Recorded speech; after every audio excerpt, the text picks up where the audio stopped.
The sky above Seoul turned red at 0600 hours. Dongmin was eating breakfast in the military canteen when the alarm started screaming.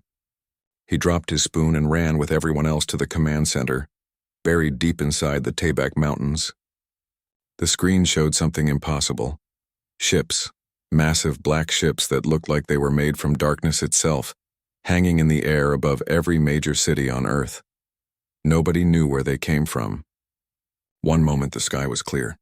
The next moment they were just there, blocking out the sun. Dongmin stared at the satellite feed showing Busan, his hometown. He could see his neighborhood from space, the apartment building where his mother still lived, the school where his sister taught children. Everything looked so small and peaceful from up here. Then the ships fired. The light was brighter than the sun. When it faded, Busan was gone, just gone. Where a city of 3 million people had existed seconds ago, there was now a crater of melted glass that glowed red hot. Dongmin felt his knees buckle. Someone caught him. He couldn't hear what they were saying over the ringing in his ears. The screens showed the same thing happening everywhere. New York vanished in a flash of light. Mumbai burned. São Paulo turned to ash. The ships fired again and again, methodical and precise, erasing humanity's greatest cities one by one like someone wiping marks off a board. Earth's defense satellites tried to fight back. Dongmin watched them launch missiles and fire lasers at the black ships. The weapons hit some kind of invisible barrier around each vessel and just disappeared, like raindrops hitting a hot pan. Then the ships turned their weapons on the satellites. Within 20 minutes, every defense platform humanity had built was debris floating in orbit. A message came through every radio, every television, every phone on Earth. The voice spoke perfect English, perfect Chinese, perfect Korean, perfect every language all at once. The words were calm and cold. You are defeated. Surrender your world and accept servitude to the Vakth Empire. You have 1 day to comply. Resistance means extinction. The channel went dead. Dongmin looked around the command center. Generals were shouting orders. Technicians were trying to calculate how many people had died. Someone was crying in the corner. The number on the casualty screen kept climbing. 300 million, 350 million, 400 million dead in the first hour. His mother was in that number. His sister. His friends. Everyone he'd ever known from home. Up on the surface, fighter jets were scrambling. Dongmin pulled up the tactical display and watched as squadrons took off from bases that still existed. One of those squadrons was the 5th Fighter Wing from Daegu. The lead pilot was Captain Hye-jin, according to the roster.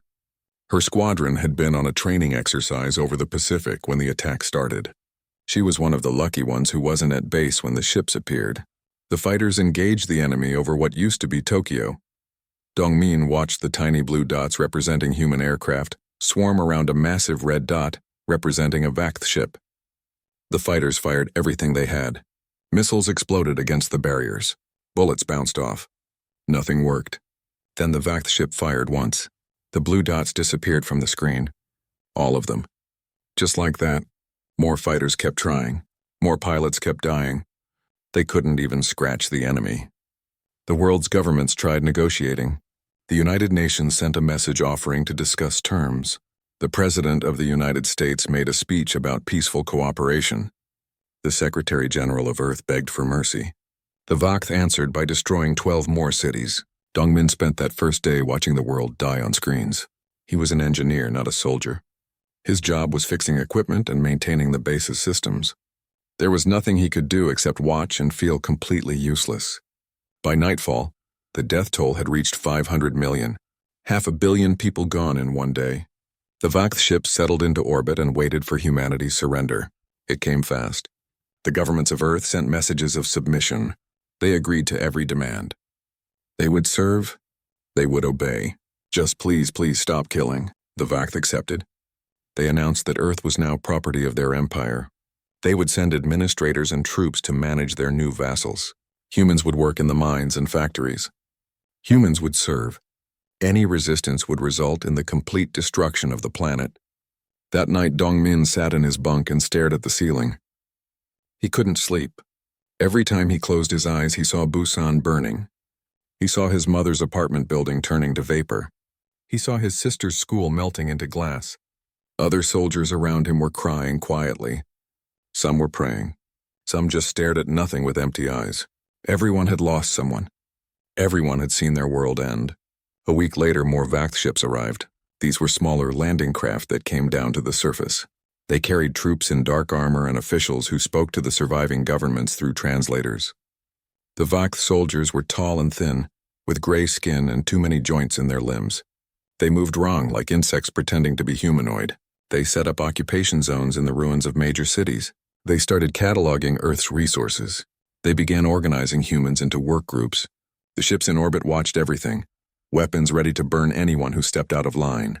Most people complied. What choice did they have? You can't fight something that can destroy cities from space. You can't resist when they have all the guns and you have nothing. But some people didn't comply. Deep in the Himalayan mountains, the survivors of Earth's military command gathered in a hidden bunker that the Vact hadn't found yet. Generals and admirals from a dozen countries sat around a table and looked at each other with hollow eyes. One of them was Commander Jiwoo, former admiral of the South Korean Navy. She'd been at sea during the first attack and survived by sheer luck. She stood up and spoke in a quiet voice that somehow filled the room. They think they've won. They think we're beaten. Maybe they're right, but I don't intend to die on my knees. Some of the officers nodded. Others looked doubtful. One general from Russia asked the obvious question. What can we do? They destroyed our armies in hours. They can kill us anytime they want. Jiwoo smiled, but there was no humor in it. Then we make sure they regret not killing us when they had the chance. She laid out a map of Earth on the table. Red zones showed where Vact forces had landed. Blue zones showed where human survivors were hiding. There weren't many blue zones left. We're not strong enough to fight them directly. Not yet, but we're still alive. We still have soldiers, scientists, engineers. We have people who know how to build things and break things. We have resources they don't know about, hidden in places they haven't found. She looked around the table at each face. We've lost this battle. Maybe we've lost the war, but I'm not going to surrender without making them pay for every single person they murdered. I'm not going to let them forget that humans don't just roll over and die. The room was silent for a long moment. Then one by one the officers nodded. They were thinking about their own dead families, their own burned cities, their own anger that had nowhere to go except inward. Jiwoo gave orders. Spread out, hide, gather weapons and supplies, study the enemy, learn their patterns. Wait for opportunities. This isn't over, she said. This is just the beginning. Back in the Taebaek Mountains, Dongmin received new orders. His engineering team was being reassigned to a classified project. They would be studying Vact technology from crashed scouts and damaged equipment. Their mission was simple: figure out how it works. Dongmin looked at the piece of alien metal on his workbench. It was from a Vact fighter that had crashed in the mountains. The metal was still warm, still humming with residual energy. He picked up his tools and got to work. The Vact had made a mistake. They'd underestimated humans. They thought Earth was just another primitive world to conquer and exploit. They thought the war was over. They had no idea it had just begun. 3 months had passed since the sky burned. Dongmin spent every waking hour in the workshop, surrounded by pieces of broken Vact technology. His hands were covered in burns from touching alien metals that stayed hot for weeks. His eyes hurt from staring at circuits that made no sense. But slowly, very slowly, he was beginning to understand. The Vact weren't gods. They were just another species that had learned to build ships and weapons. Everything they made followed rules. Physics still applied. Energy still needed a source. And if something could be built, it could be broken. The piece of technology in front of him was a navigation computer from a crashed scout ship. Dongmin had spent 6 weeks just figuring out how to power it without it exploding. Now it sat on his bench, humming softly, displaying alien numbers that scrolled past too fast to read. He noticed something odd. The numbers repeated. Not exactly, but there was a pattern. Every 17 minutes and 33 seconds, the same sequence would appear. It took him another week to understand why. The Vact ships navigated by gravity. They calculated the pull of every planet, every moon, every large asteroid, and used that data to plot their courses. It was elegant and precise and completely predictable. If you knew where the ships were now, you could calculate exactly where they would be in an hour, a day, a week.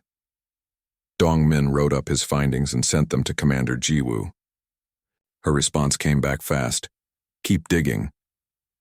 Elsewhere in the world, other survivors were making their own discoveries. In Switzerland, Dr. Sung Ho stood in what remained of the European Physics Institute.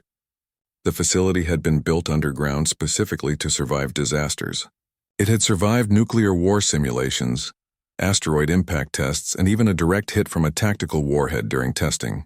When the Vakth burned Geneva, the Institute's main lab stayed intact beneath 50 meters of rock. Sung Ho was studying energy signatures from Vakth weapons. Every time a Vakth ship fired, sensors recorded the discharge. He had thousands of recordings now, from battles all over the world. He played them over and over, looking for something everyone else had missed. At 0300 on a Tuesday morning, he found it. The Vakth weapons operated on a specific frequency. They generated a beam of concentrated energy that could cut through anything humans had ever built. But there was a wobble in the frequency, a tiny fluctuation that happened every single time they fired. It was so small that regular sensors couldn't detect it. You needed quantum measurement equipment to see it. That wobble was a weakness. If you could match that frequency and amplify it, the weapon's own energy would cascade back through the system. The beam would become unstable. It would feed back into the generator. It would make the weapon destroy itself. Sung Ho ran the calculations 3 times to be sure. Then he sent his data to Commander Jiwoo with a note. "I think I can build a weapon that kills their weapons." In the Pacific Ocean, Captain Hyejin was learning a different lesson. She'd survived the first day of the war through pure luck. Her squadron had been over international waters when the Vakth arrived. By the time they got back to base, there was no base left, just a crater where Daegu used to be. She'd kept flying. She and the 5 pilots who survived that first day had become nomads, landing at hidden airstrips, stealing fuel from abandoned bases, attacking Vakth patrols whenever they saw an opening. They'd lost 3 of those 5 pilots in the first month. Hyejin and 1 other pilot, a woman named Bo-Ra, were all that remained of the 5th Fighter Wing. They couldn't destroy the Vakth ships. Their weapons were useless against those shields, but they could study how the Vakth fought. The aliens were arrogant. They flew in perfect formations. They followed the same patrol routes every single day. When attacked, they always responded the same way. Shields up, turn to face the threat, fire in a precise 3-shot burst, move to optimal firing position. It was all very efficient and very predictable. Hyejin started testing them.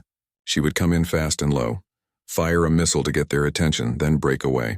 The Vakth would always turn the same direction, always fire the same pattern, always move to the same position. They were like machines following a program. They never adapted, never changed tactics. They probably hadn't needed to for the hundreds of years they'd been conquering primitive species. Hyejin recorded everything and sent it to Jiwoo. The commander's response was immediate. "You've found how they think. Now find how to beat them." In the Himalayas, Jiwoo stood in the war room and looked at the data coming in from all over the world. Engineers were cracking alien technology. Scientists were finding weaknesses. Pilots were mapping enemy behavior patterns. Slowly, piece by piece, humanity was learning about its conquerors. She had reports from underwater cities off the coast of Japan, where survivors were building submarines in secret. She had messages from mountain strongholds in the Andes, where mining engineers were digging deeper than the Vakth scanners could reach. She had data from the Sahara, where nomads were hiding supplies in caves that had sheltered humans for 10,000 years. Humanity was broken. Billions were dead. But the survivors were angry and smart, and they refused to quit. Jiwoo started coordinating them. She established a communication network using old-fashioned radio relayed through hidden stations. She organized supply chains through underground tunnels and underwater routes. She began training the survivors who wanted to fight. She also started Operation Echo. The plan was simple in concept but would take years to execute. First, let the Vakth think they'd won. Let them get comfortable. Let them reduce their forces and stop watching so carefully. While they were relaxing, humans would be building, learning, preparing. When the time came, humanity would hit back so hard the Vakth would never forget it. But the plan required time. It required patience, and it required thousands of people to die while they waited. Jiwoo gave the order anyway. Some of her officers protested. How could they just hide and wait while the Vakth enslaved their people? How could they let the enemy control Earth without fighting back? She understood their anger. She felt it too. But anger without planning was just suicide. "We get one shot at this," she told them. "If we attack before we're ready, they'll wipe us out completely. Every human left alive. We need to be smart. We need to be patient. And we need to hurt them so badly they never threaten us again." The officers agreed reluctantly. They spread out across the world to their assigned positions. 4 months after the invasion, humanity scored its first real victory. A Vakth supply depot had been established in the Andes Mountains. It was a relatively small facility, guarded by only 2 Corvette-class ships and about 50 Vakth soldiers. The depot stored food, equipment, and fuel for the occupation forces in South America. Jiwoo sent 50 soldiers to destroy it. The attack happened at night. The humans used explosives stolen from abandoned military bases. They used tactics learned from studying Vakth patrol patterns. They used pure desperate courage because most of them knew they weren't coming back. The fight lasted 30 minutes. The Vakth soldiers responded exactly like Hyejin had predicted they would. Perfect formation, predictable movements, efficient but inflexible tactics. The humans were chaotic and unpredictable. They attacked from multiple directions. They used the terrain.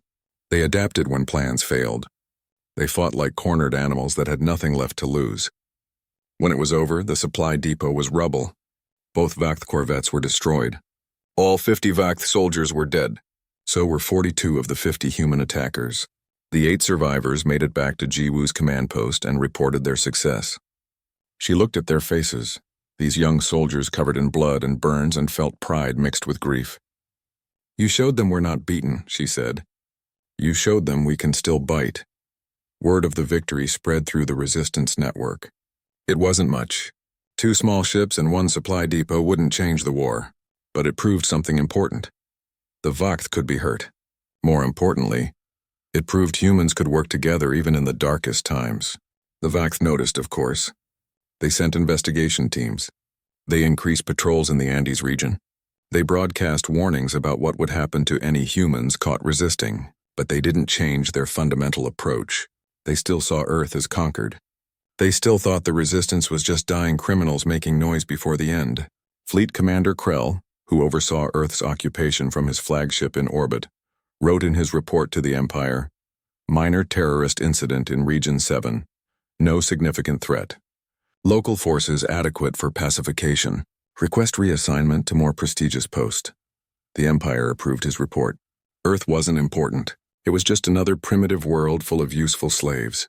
A few rebellious vermin weren't worth worrying about. In his workshop, Dongmin finally cracked the propulsion system. He understood how the Vakth ships moved. The technology was incredibly advanced, far beyond anything humans had built. But it wasn't magic. It was engineering. And if he could understand it, he could copy it. He sent a message to Jiwoo, "I think I can build us a ship." In Switzerland, Sung Ho completed his first prototype. It was crude and huge, requiring a small fusion reactor to power it and 10 minutes to charge before firing. But when he tested it against a piece of Vakth hull plating, the metal tore itself apart from the inside. He sent a message to Jiwoo, "I can kill their shields." In the Pacific, Hyejin trained new pilots in secret. Young men and women who'd lost everything and wanted revenge. She taught them to fly by instinct, to adapt mid-battle, to think of space as an ocean where you could hide in currents of gravity and strike from the depths. She sent a message to Jiwoo, "Give me ships and I'll make them regret coming here." Jiwoo read all the messages and allowed herself a small smile. The Vakth thought the war was over. It hadn't even truly started yet. 2 years had passed since the Vakth burned Earth's cities.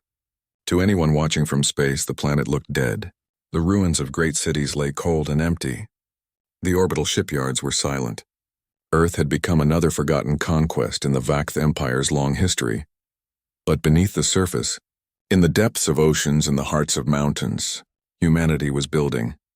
Dongmin stood in an underwater facility off the coast of Japan and watched welders work on humanity's first hybrid warship. It looked nothing like the sleek vessels in the old military museums. This ship was ugly, a patchwork of human engineering and reverse-engineered Vakth technology, held together with welds and desperate hope. The propulsion system was Vakth design, copied from crashed scouts and rebuilt with human materials.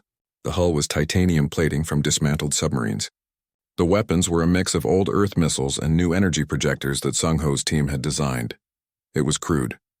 It was slow. It would probably fall apart if they pushed it too hard. but it could fly to orbit and back, and that was more than humans had been able to do since the VAC destroyed every launch facility on the planet. "Will it work?" asked Commander Jiwoo. She'd come to inspect the shipyard personally, taking the risk of traveling from her Himalayan command post. Dongmin wiped grease from his hands and shrugged. "I don't know, maybe. The math says it should fly. Whether it can fight is another question. How many can you build? We have materials for 12 ships this size. If we raid more VAC depots for components, maybe 20. But it'll take time. Another year at least," Jiwoo nodded slowly. "Make it 8 months. We're running out of time." She didn't explain what she meant, but Dongmin understood. The VAC were getting more efficient at administering Earth. Their initial occupation force had been large and clumsy, easy to avoid. Now they were consolidating, organizing, learning which humans were useful and which were expendable. The longer humanity waited, the harder it would be to hide their preparations. In an underground laboratory in Norway, Dr. Sung Ho was having better luck. His resonance disruptor had evolved from a massive prototype into something almost practical. The latest version was the size of a small car and only needed 3 minutes to charge. More importantly, it actually worked in combat conditions. They'd tested it on a captured VAC patrol craft. The shield had collapsed in seconds, tearing the small ship apart from the inside. The VAC pilot hadn't even had time to send a distress signal. Sung Ho was building more. His team had established secret workshops in caves across Scandinavia, each producing 1 or 2 disruptors per month. They would never match the VAC's firepower, but they didn't need to. They just needed to give human ships a chance. Captain Hai Jin's Ghost Squadron was already using those chances. She now commanded 30 pilots flying a mix of modified human fighters and captured VAC scouts. They operated from hidden bases on the dark side of the moon, where VAC sensors couldn't reach. From there, they launched raids against enemy patrols and supply runs. The tactics were simple. Hide in the debris fields left over from the war, wait for a target to pass, strike fast, disappear before reinforcements arrived. Never fight fair. Never stay in one place. Never let the enemy predict your next move. The VAC called them ghosts because they seemed to appear from nowhere and vanish just as quickly. Heejin liked the name. Her pilots started painting ghosts on their ships. In one raid, Ghost Squadron destroyed a supply convoy carrying food to VAC outposts in the asteroid belt. 6 VAC transports burned, and their escorts never even saw who attacked them. In another raid, they crippled a VAC communications relay, cutting off contact between Earth and the outer planets for 3 hours. It wasn't much, but it made the VAC nervous. Most importantly, Ghost Squadron was testing Sung Ho's disruptors in real combat. The weapons worked. VAC shields, which had seemed invincible 2 years ago, could be destroyed. The Empire's greatest advantage was no longer absolute, but the VAC were still powerful. For every victory the Resistance won, they paid a heavy price. Heejin lost 8 pilots in a single month. Good people who'd trained for months, who'd survived the initial invasion, who'd learned to fly better than anyone had a right to. They died because one of them made a small mistake, or because the VAC got lucky, or because war doesn't care how brave you are. She wrote their names in a notebook she kept in her cockpit. Someday, if she survived, she would make sure people remembered them. On Earth's surface, the war was quieter, but just as deadly. Human saboteurs had infiltrated VAC computer systems using a virus that Sung Ho's programmers designed. The virus didn't destroy anything or raise alarms. It just made small changes. A patrol route shifted by a few kilometers. A supply manifest showed 10% less than actually shipped. A communication delay of 30 seconds added here and there. Nothing obvious. Nothing that would make the VAC realize they'd been compromised. But those small changes added up. Patrols went where the Resistance wanted them to go. Supplies ended up in places where humans could steal them. Communications arrived just late enough that human raiders had already escaped. The VAC started having accidents. A transport ship crashed because its navigation was off by a few degrees. A garrison ran out of food because their supplies were delivered to the wrong location. A patrol walked into an ambush because their warning system delayed the alert by 30 seconds. The VAC blamed incompetence and mechanical failures. They never suspected that an enemy they considered primitive had infiltrated their entire network. Commander Jiwoo coordinated all of it from her war room. Maps covered the walls showing VAC positions, human hideouts, supply routes, and patrol patterns. Red pins marked enemy strongholds. Blue pins marked resistance cells. White pins marked targets. Every day she made decisions about who would live and who would die. She sent people on missions knowing some of them wouldn't come back. She traded lives for information and information for weapons and weapons for small victories that might add up to something bigger. She hated it. But someone had to do it. One night, one of her officers asked why she kept pushing. The Vakth were still overwhelmingly powerful. Even with all their preparations, humanity was still badly outnumbered and outgunned. What was the point of sacrificing people for such small gains? Jiwoo looked at the officer for a long moment. Because the alternative is extinction. Because every time we hit them, we prove we're still alive. And because someday when we're ready, all these small gains will add up to one massive blow they won't see coming. She paused, then added, and because I'm not going to die on my knees begging aliens for mercy.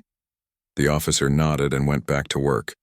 In orbit above Earth, Fleet Commander Krell was filing another report. The resistance had been more persistent than he'd expected, but still not a real threat.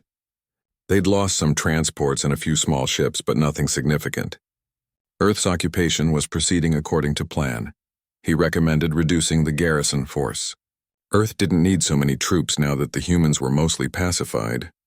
Those soldiers could be better used in other parts of the Empire, his superiors agreed. Over the next 6 months, the Vakth reduced their forces on Earth by 40%.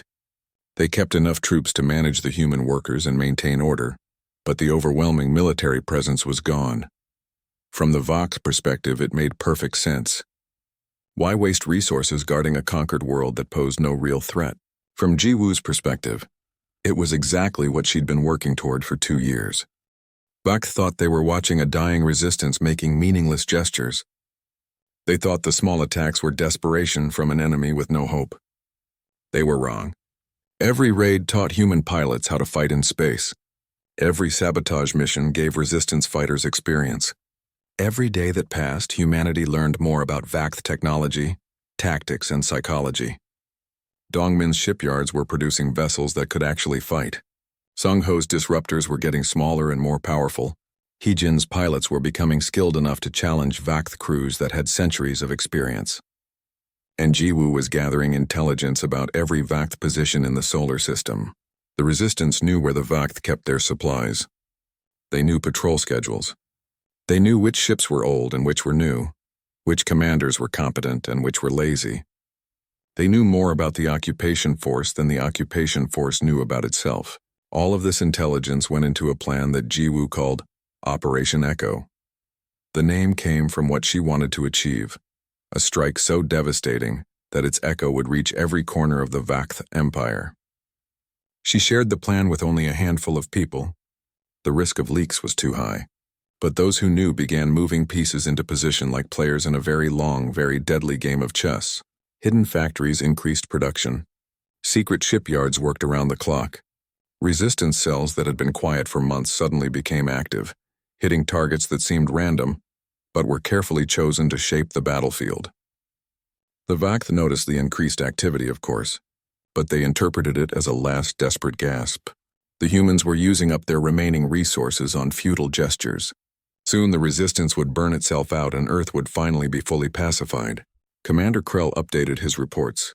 Resistance activity increasing but uncoordinated. Estimate complete pacification within 6 months. Recommend further troop reductions. In the underwater shipyard, Dongmin watched the 20th human warship roll out of assembly.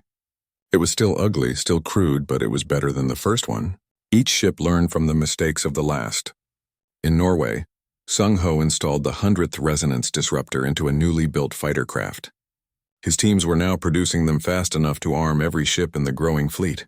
On the moon's dark side, Heejin trained her 60th pilot. Ghost Squadron had grown from 2 survivors into a real fighting force. They weren't as experienced as Vakth pilots, but they were learning.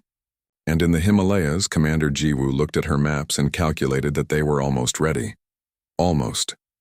The Vakth had made a critical mistake. They'd underestimated humans from the start, and they continued to underestimate them. They saw Earth survivors as beaten slaves who occasionally caused minor problems. They didn't see an entire species sharpening its teeth in the dark, getting ready to bite back. 5 years after the invasion, the Vakth garrison on Earth sent a routine status report. Everything was proceeding normally. The human workforce was productive. Resistance activity had actually decreased in recent months. The occupation was successful. The report never reached VACT command. Commander Jiwoo had timed everything perfectly. For months, she'd used the sabotage virus in the VACT systems to delay messages, reroute communications, and create false data. The VACT thought they were talking to Earth. They were actually talking to computers that humans controlled. When the real attack started, it took the VACT Empire 6 hours to realize something was wrong. By then, Earth's garrison was already destroyed. The attack began at midnight Earth Standard Time. Dongmin's ships rose from the oceans and mountain hideaways where they'd been concealed.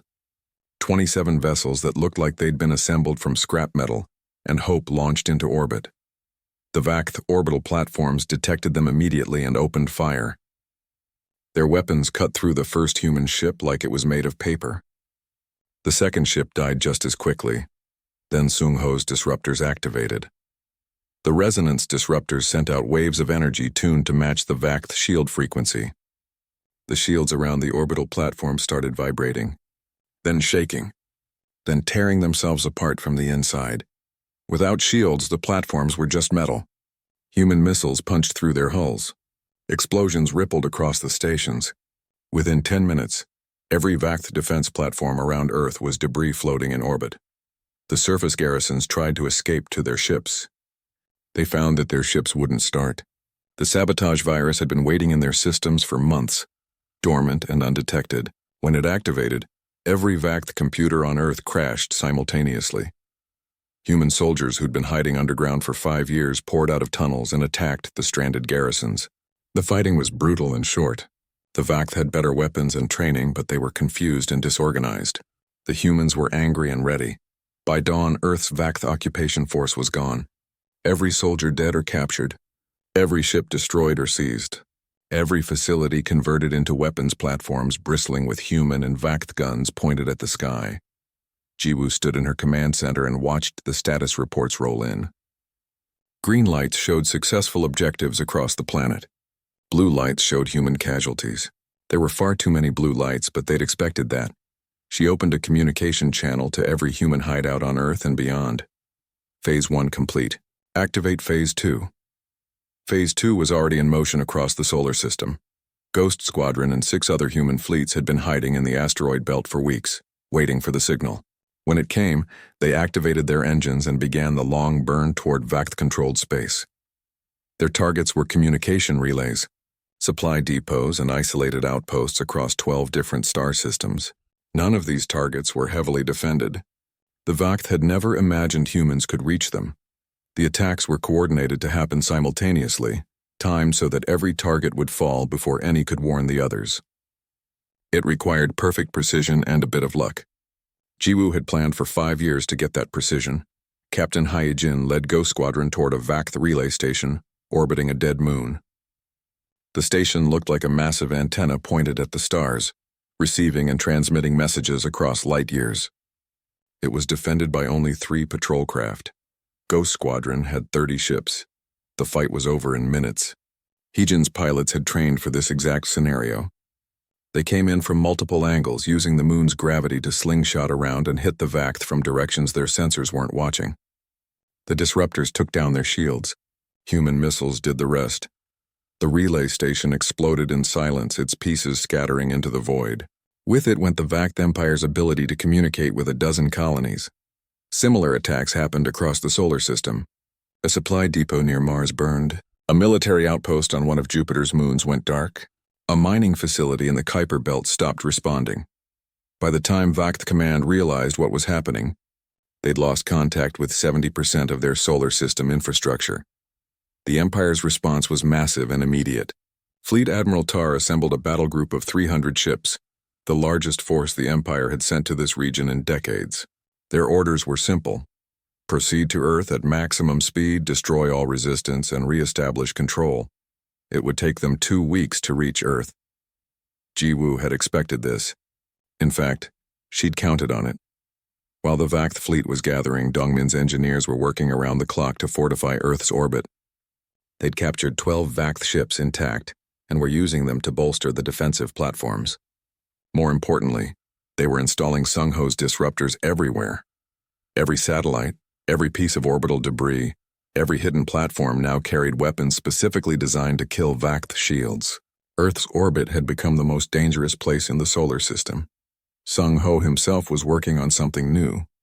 The disruptor technology had given him an idea for a weapon that wouldn't just disable shields. It would disable ships entirely. The weapon he was building would send out a resonance pulse that interfered with Vakth propulsion systems. It would turn their ships into floating debris. The problem was scale. His calculations showed he'd need a massive power source, bigger than anything humans had built. He found his power source in the ruins of a fusion plant outside Mumbai. The reactor had survived the initial attack buried under rubble. It was damaged but fixable. Sung Ho's team worked for 10 days straight to repair it. When they activated the reactor and connected it to the resonance weapon, every sensor in the region went haywire. The weapon worked, but it was powerful enough to affect ships within 100,000 kilometers. Sung Ho reported to Jiwoo, "I can turn this entire region of space into a dead zone for Vakth ships. But it only works once. The reactor will burn out after a single pulse." Jiwoo looked at her tactical displays showing the Vakth fleet approaching. 300 ships. More firepower than Earth had ever faced. "One pulse is all we'll need," she said. While Earth prepared, the war spread to other systems. The Vakth had ruled their empire through fear and overwhelming force. Vassal species obeyed because rebellion seemed impossible. But now humans were proving rebellion wasn't impossible. News of Earth's uprising spread. The Vakth tried to suppress it, but you can't hide the disappearance of entire fleets. Other conquered species started asking questions. If humans could resist, why couldn't they? Small rebellions began on Vakth-controlled worlds. Nothing organized, just individual acts of defiance that added up. Workers sabotaging equipment, officials disappearing, supply shipments going missing. The Vakth Empire had been stable for 8 centuries. In a matter of weeks, it began to crack. But Earth would fall before any of that mattered. The Vakth knew it. Jiwoo knew it. 300 ships against 27 human vessels, and whatever defenses they'd managed to build in 5 years wasn't a battle. It was an execution. Captain Hyejin brought Ghost Squadron back to Earth's orbit. Her pilots were exhausted from weeks of combat, but they wouldn't miss this fight for anything. They'd started this war running from an enemy they couldn't touch. They would end it facing that enemy head-on. Dongmin worked until his hands bled, installing the last weapons on the last platform. Earth's defenses were ready as they'd ever be. It wouldn't be enough, but it was everything humans could do. The Vakth fleet arrived on schedule, dropping out of faster-than-light travel in perfect formation. 300 ships of war, each one larger and more powerful than anything humans had built. They moved toward Earth like a black wave, unstoppable and inevitable. Fleet Admiral Tar broadcast on all frequencies. "Humans of Earth, you have committed crimes against the Vakth Empire. Your species will be erased. Your world will be glass. You have 1 hour to transmit your final messages before we begin bombardment." Jiwoo stood in her command center, surrounded by officers who'd fought alongside her for 5 years. They'd lost everything to get to this moment. Families, homes, their old lives, all of it burned away. She opened a channel back to the Vakth fleet. "Admiral Tar, 5 years ago your empire burned our cities and killed our people. You thought we would just die quietly. You were wrong." She looked at her officers. They nodded, ready. "Today you learn what happens when you underestimate humans." She gave the order. Every defense platform around Earth opened fire simultaneously. Missiles, lasers, railguns, and energy weapons all converged on the Vakth fleet. The Vakth shields absorbed the hits easily. They'd expected this desperate last stand. Then the resonance disruptors activated. 200 disruptors firing at once created a wave of destructive energy that rippled through the Vakth formation. Shields started to fail. First 1, then 10, then 50 ships lost their protection and became vulnerable. The Vakth formation broke as ships maneuvered to compensate. That's when Sung Ho triggered his weapon. The massive resonance pulse erupted from the repaired reactor. It washed over the Vakth fleet like an invisible wave. Every Vakth ship within range suddenly lost propulsion. Their engines just stopped. 300 warships became 300 floating targets. Ghost Squadron and the human fleet struck like sharks scenting blood. They tore through the defenseless ships, targeting engines and weapons. The Vakth tried to fight back with whatever system still worked, but without shields or propulsion, they were helpless. The Battle of Saul lasted 6 days, not because the Vakth were winning, but because it took that long to destroy 300 capital ships. When it was over, Space around Earth was a graveyard. Vast debris would rain down for decades, but Earth was free. Hyejin's final transmission before her ship exploded, taking a Vakth dreadnought with it, was 3 words. Remember our name. 32 human ships survived the battle. 17,000 human pilots and soldiers did not. Jiwoo stood on the surface of Earth for the first time in 5 years and looked up at the sky. It was finally clear of enemy ships. They'd won, but the cost had been everything. 8 years after the invasion, the Vakth Empire was dying. It didn't understand how or why, which made the death slower and more painful. The Grand Armada had left Vakth space 6 months ago, carrying 3,000 of the Empire's finest ships. It was the largest military force assembled in their recorded history, sent to finally crush the human rebellion and restore order to the region. The Grand Armada never reached Earth. Dongmin stood on the bridge of the warship Resilience and watched the Vakther fleet approach through the asteroid belt. His ship was one of 70 human vessels spread throughout the belt, hiding among the rocks and debris. Behind each asteroid, human ships waited with weapons ready. The Vakth were learning caution. They'd finally realized humans were dangerous, so they sent scouts ahead, scanning every rock, every piece of debris, every potential hiding spot. They found nothing. The problem was they were looking for ships. Dongmin wasn't hiding ships. He was hiding mines. Over the past 2 years, human engineers had seeded the asteroid belt with thousands of automated weapons. Mines that could fold space around themselves, becoming invisible. Torpedoes that phased between dimensions, waiting for the right moment to strike. Drones with basic artificial intelligence that could think and adapt like human pilots. When the Vakth fleet reached the middle of the belt, Dongmin activated them all. Space erupted. Mines appeared from nowhere and latched onto Vakth hulls. Torpedoes phased into reality inside shield perimeters. Drones swarmed like angry insects, targeting engines and weapons. The Vakth fleet scattered, trying to get clear. That's when the human ships attacked. Resilience dropped from behind its asteroid and fired every weapon it had. Disruptors took down shields. Missiles punched through armor. Railguns tore through propulsion systems. Around the belt, 70 more human ships were doing the same thing. The Vakth had numbers and firepower, but humans had turned the entire asteroid belt into a weapon. The battle lasted 3 days. When it ended, 200 Vakth ships were destroyed. The rest fled, damaged and demoralized. But that was just one front of a war being fought across dozens of systems. Dr. Sung Ho's resonance virus had reached critical infection. Every Vakth computer network in the Empire was compromised. The virus had evolved beyond his original design, learning and adapting as it spread. Ships lost navigation mid-flight. Weapon systems crashed during battles. Supply computers showed resources that didn't exist. Communication networks delivered messages hours late or not at all. The Vakth tried to purge their systems, but the virus was too deeply embedded. Their entire civilization ran on interconnected networks. Shutting down the networks meant shutting down their empire. One Vakth colony attempted to completely wipe their computers and start fresh. Without navigation data, their ships couldn't plot courses. Without communication, they couldn't coordinate defenses. Without automated systems, they couldn't maintain their stations. Within a month, that colony was in chaos. Within 3 months, it was abandoned. Other colonies watched and learned not to purge their systems. Better to live with corrupted computers than have no computers at all. But that meant living with systems that humans could manipulate and control. On a world called Keth 7, the Vakth military garrison suddenly found all their weapons locked. The armory doors wouldn't open. The defense guns wouldn't fire. The ships wouldn't launch. That's when the Keth slaves, a species that had served the Vakth for 2 centuries, rose up. Without weapons, the Vakth garrison fell in hours. Similar uprisings happened across the Empire. Vassal species that had been oppressed for generations saw humans resisting and decided to resist too. The Vakth couldn't respond effectively because their fleets were scattered, their communications were compromised, and their ships kept breaking down. The empire that had ruled for 800 years began to fracture. Commander, Jiwoo coordinated it all from Earth. She'd built a command structure that connected human fleets with rebel movements on a dozen worlds. Intelligence flowed back and forth. Successful tactics were shared. Failures were analyzed and learned from.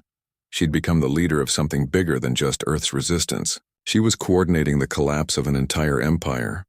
But she never forgot what started this war: the burned cities, the billions of dead, the faces of people she'd sent on missions they didn't return from. The Vakth homeworld needed to answer for that. The Vakth Grand Armada, now reduced to less than 1,000 ships, tried to regroup and defend their core systems. They abandoned the outer colonies and pulled back to protect what mattered most. It was exactly what Jiwoo expected them to do.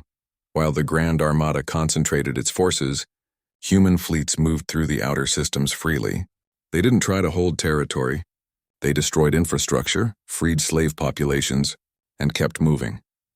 Every Vakth world that had sent ships to Earth, that had celebrated humanity's near extinction, that had profited from the invasion, received the same message. We remember what you did.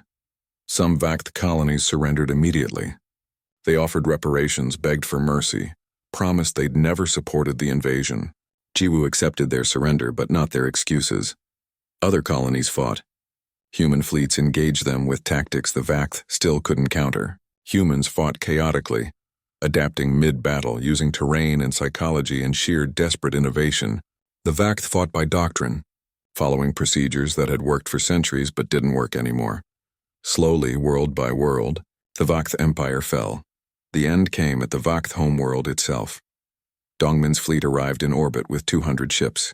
It wasn't a large force compared to what remained of the Grand Armada defending the planet, but it was enough. The Vakth fleet met them in orbit, outnumbering the humans 3-1. They were determined to protect their homeworld no matter the cost. The battle began at dawn, homeworld time. Human ships danced between Vakth formations, never staying still, never fighting fair. Disruptors took down shields. Missiles exploited the gaps. Drones swarmed larger ships like piranhas. Sungho's virus crashed half the Vakth fleet's weapon systems in the first hour. Ships that should have been firing found their guns offline, their targeting broken, their computers cycling through endless error messages. The fight lasted 14 hours. When it was over, the Grand Armada was destroyed. The Vakth homeworld lay defenseless below. Dongmin opened a communication channel to the planet's surface. 8 years ago, you came to our world. You burned our cities. You killed our people. You thought we would just accept it? He paused, looking at the planet below. Billions of Vakth lived down there. Civilians, children, people who'd never even seen Earth. We could do the same to you. We could burn your cities and kill your people. We could make you feel what we felt. The channel was silent. Every Vakth on the planet was listening, waiting to die. But we're not you, Dongmin continued. We're not going to commit genocide. We're going to make you remember. Every Vakth world that fought us, that participated in our near extinction, will remember what happened when you underestimated humans. He transmitted a simple message to every Vakth computer network, a virus that would display once per day an image of Earth burning. A reminder of what they'd done and what had happened in return. Then the human fleet left. Over the next 2 years, the Vakth Empire completely collapsed. Some worlds joined the growing coalition of free species. Some isolated themselves. Some descended into civil war. The empire that had seemed eternal was gone, shattered by a species they'd dismissed as primitive. 20 years after the invasion, Dongmin was an old man with gray hair and tired eyes. He stood in the memorial park built over where Busan used to be. Flowers grew in soil that had once been melted glass. Children played where millions had died. The memorial wall listed every name of every person who died in the invasion and the war that followed. 340 million from the first day, another 2 billion from the years of fighting. And at the end, separate from the rest, the names of those who'd fought back. Captain Hyejin's name was carved in gold. So was Dr. Sung Ho's, who died 3 years ago from radiation exposure from all the prototypes he'd built. So were thousands of others who'd given everything to make sure humanity survived. Commander Jiwoo was still alive, though she'd retired from military service. She visited the memorial once a month, walking slowly with a cane, touching names on the wall. Dongmin stood beside her in comfortable silence. "Do you think it was worth it?" she asked quietly. He thought about his mother and sister, dead in Busan's fires. He thought about all the people who died in the war. He thought about the children playing in the park who would grow up free because of those sacrifices. "I think we didn't have a choice," he said. "They came to exterminate us. We did what we had to do to survive. And now?" Jiwoo asked. Dongmin looked up at the sky. Human ships patrolled up there alongside vessels from a dozen liberated species. Earth wasn't alone anymore. The galaxy had changed. Now we make sure it never happens again, he said. We make sure everyone remembers what happens when you mistake mercy for weakness. Across the galaxy on 100 different worlds, that lesson was being learned. The Vakth had fired first, confident in their superiority. They'd burned Earth's cities without hesitation or mercy. Humanity had fired last, and that final shot, that echo of human determination and rage and refusal to surrender, had brought down an empire that thought it was invincible. The Vakth name, once spoken with fear across the galaxy, was now spoken with contempt. They'd become a cautionary tale. This is what happens to empires that underestimate their enemies. Meanwhile, humanity's name was different. Some species feared them. Some respected them. Some wanted to join them. All of them remembered. Earth's children played in parks built on ruins. They learned about the war in schools, about the people who'd fought and died, about the price of freedom. They grew up in a galaxy that was still dangerous, still full of threats. But they grew up knowing one crucial truth. Humans could be beaten, but they could never be broken. The Vakth had learned that lesson too late. Their empire was gone. Their power was scattered.